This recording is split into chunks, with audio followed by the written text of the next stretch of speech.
This is The Edge of Innovation, Hacking the Future of Business. I'm your host, Paul Parisi. And I'm Jacob Young.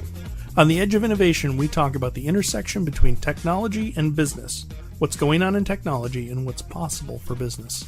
Well, we're talking with Adriel Desautels from Netragard. We've talked with him once in the past, and he's a great resource for technology and security, and we're going to talk about that a little bit. Let's, from your experience and from your experience and knowledge of other people you know, why does the hacker hack? It all depends on who they are and what their really, geographic location is, monetary position. So the majority of bad guys that are hacking right now hack for financial gain, right? Mm-hmm. They steal information and they're able to sell it on the black market. Some information sells for more than others, and that is always changing. Then, of course, you have nation states. They're hacking because they want to know about their foe. They want to learn about their enemy. And then you have the guys that hack on behalf of their country, but they're not directly affiliated with the country. They go out and they steal information. The Chinese are notorious for this. They have groups of people that will hack and steal information about aircraft and all kinds of interesting things, and then they sell it to the next highest bidder within their country. And so that's sort of a way of China saying, hey, we don't do this stuff, but they buy the information. Mm-hmm. So they're not hacking, but they're funding it by buying the information. Sure. Let's peel that back a layer, though. So that's sort of maybe a superficial view, but why does the person sit down and spend that time searching for these obscure ways to exploit systems that drives that emotion? Because they're not necessarily going to get paid. So I'm not saying they're evil. Right. I'm not saying they're bad. Right. But why is it that I'm going to try and do everything I can to break into this house, and I'm not going to give up either? Right. So for some of us, it's just a puzzle. It's a challenge, and it's fun. It just boils down to that. Why is my partner, Philippe, why is he building a robot to take his trash and haul it down his driveway that's a quarter mile long? Mm-hmm. He's literally doing that, and he's found a way to build this crazy robot that'll take his trash out for him. He's doing it because it's fun, and it's a challenge, and it's exciting. It's the same reason why we do a lot of the things that we end up doing too. The other angle to that is notoriety. Sometimes hackers will hack something because they're trying to make a name for themselves, and so they'll perform research against a really challenging target, write up a white paper or publish something on it, and that makes the press. Mm-hmm. And all of a sudden, those hackers they're well known. I mean, I can think of some pretty good hacks that happen with regards to DNS and other types of things that really help companies promote themselves. Sure. So there's that kind of angle. And then you tie back into the monetary angle. When you get into the zero-day market and zero-day exploitation, hackers will perform research against, like your iPhone, for example. They find a single vulnerability in an iPhone. Today, that sells for anywhere from $4 to $6 million per vulnerability. So the motivation there is a lot of money. For a single, maybe 3 months of work, you make $6 million. Sure. It's not a bad payday. So it sounds sort of like panning for gold.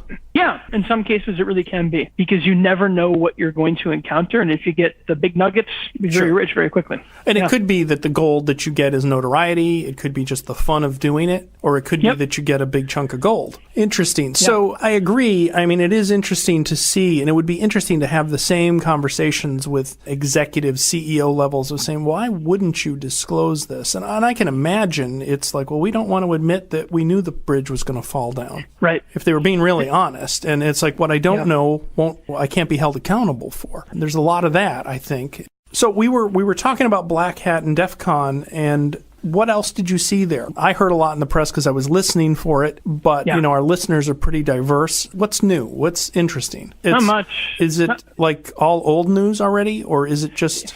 The majority of, I remember we were actually staying at Caesar's Palace, so we could watch the talks from our rooms for DEF CON, and we were watching the talks, and some of them sounded very exciting. We thought there were new methods of doing things.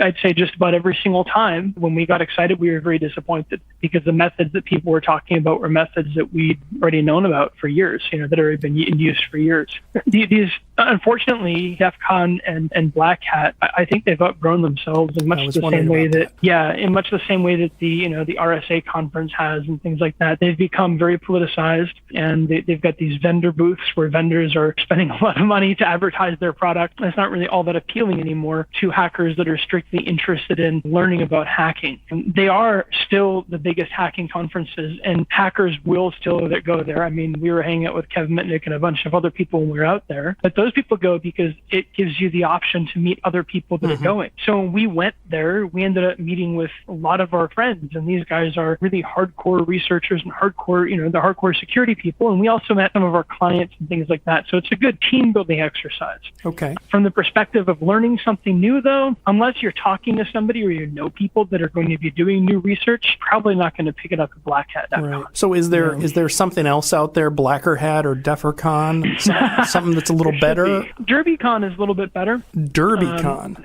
Yeah, DerbyCon. It's a little bit better. A lot of the people that we associate with will go to DerbyCon. They're growing in size too, but their content seems to be more aggressive and more, I guess you could say, newer than what you're seeing at those. And then, of course, there's B-Sides, which unfortunately I've never been to, and I always intend to, but I never make it. B-Sides, from what I've heard, has a pretty good reputation for being a fairly serious con. A lot of the higher-end people, and when I say higher end, I mean more capable researchers, more experienced researchers that I know have talked about going to both DerbyCon and B-Sides. Interesting. Yeah, and they seem to really like those. Then there are, you have your obscure conventions in Europe and things like that. I know that some of my researchers go to those, and some are really good, some are not. Mm-hmm. It's a lot different than it was in the 90s and early 2000s. In the 90s and the early 2000s, hackers were driven by curiosity and driven by research, and they met up with each other because they had something to share and something to discuss and so on and so forth. These days, it's become so mainstream that you literally have groupies. I mean, you have people that show up in bizarre clothes with purple hair and kinds of things, and they're trying to show off and trying to fit in just because they think it's cool, but they have nothing to offer. I see. And that kind of distills things. And that kind of makes things less interesting.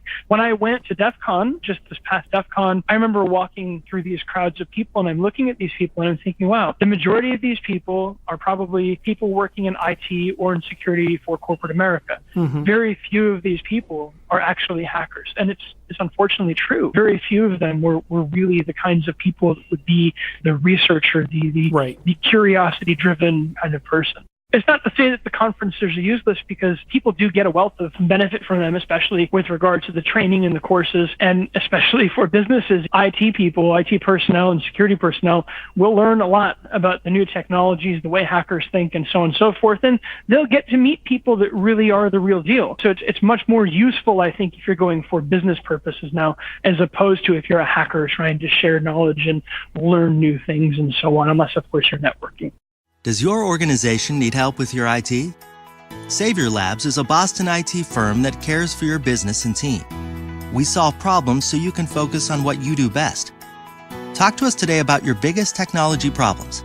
Just follow the link in the show notes and enter the code EDGE for more information. So do you have any recommended websites or places that you frequent that give valuable, cutting-edge hacker information? There used to be. Now, the majority of the information I get is going to be from Reddit and Twitter. And there are interesting posts that happen once in a while and conversations that happen once in a while if you follow the right people. You can follow places like PacketStorm and the Hacker News and all that stuff, but they tend to not really provide anything that would be underground, as they would say. IRC still exists, but it doesn't really live in the same capacity that it did before. I mean, back in the day, you could hang out on IRC and you could get all kinds of really interesting information about who is being breached and so on and so forth, but now it's not really working that way. Now what we actually see a lot of is we see different hacking groups. They have their own Silk servers or IRC servers or their own Slack setups or whatever it might be, and they kind of chat in a closed group like that. Back in the day, you could log into IRC, and if you do a list search for the word hacking, you'd have thousands of hacking channels, and you had people that were doing all kinds of interesting things, and you could engage people in private conversations and private messages and really learn interesting stuff. It's not quite the same anymore. It's all been, I guess, distilled or contaminated at some level or another. Right. And the way that we stay sharp is literally we all have Twitter accounts and we pay attention to what people talk about. People know us through our reputation. And so people who are doing really neat work approach us and they say, hey, let's talk about this. We need some help in this area. Then we learn about something. So we end up staying in the loop because we're approached just because of our name, brand, and our names as individuals. People want us to be involved in that stuff. Unless you've established that kind of credibility and unless you already have this networking capability, I couldn't really point you in any direction for anything that would be particularly eye-opening aside from pay attention to the new vulnerabilities that are released, pay attention to the names of the researchers associated with those vulnerabilities, follow them on Twitter. If somebody will woke up and said, hey, I want to be a hacker. 10-year-old kid says, I want to grow up to be a hacker. It's not like it used to be. No. You sort of can't get that initial set of information.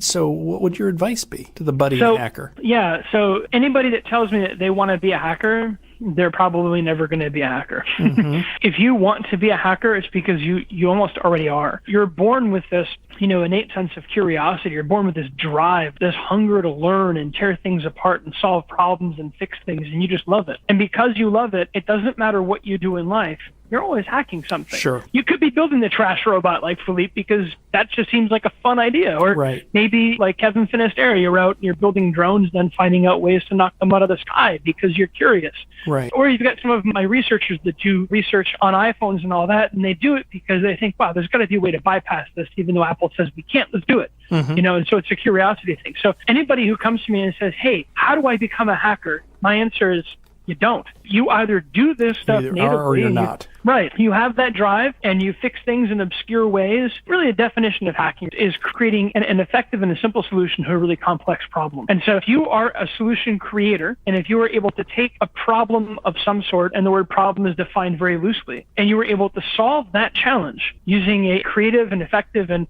fairly easy to use solution, then you're a hacker. And I would argue that there are a lot of hackers that don't know they're hackers. I mean, look at these guys that live on, off the land in Alaska. Uh-huh. They have no technology to speak of, but some of the things they put together to get water and to hunt and to trap and to, they're ingenious. They're hacking. They have a problem. They're creating an incredible solution to a problem. And a lot of times that solution gets used by other people in the same community. So that's really what the essence of hacking is. So yeah, you're born with it. You've got that talent, that gift, or you don't. So I guess in the venerable words of Yoda, there is no try, just do. Right. Well, all of the show notes will have all the links and everything we've talked about today. And I want to thank Adriel Desautels from Netragard. Really appreciate you coming on and look forward to doing it again soon. Sure, it's my pleasure, Paul. Thank you. All right. Thank you.